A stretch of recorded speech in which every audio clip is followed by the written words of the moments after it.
Care e rolul instrumentelor? Pauza ne umple de liniște și recunoștință.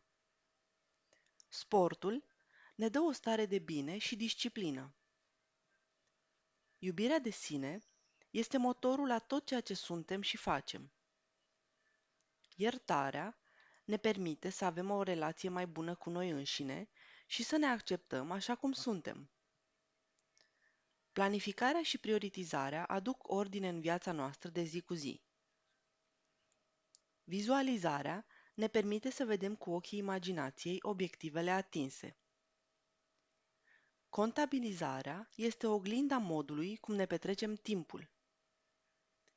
Diferențierea timpului de lucru de cel liber ne permite să trăim o viață echilibrată.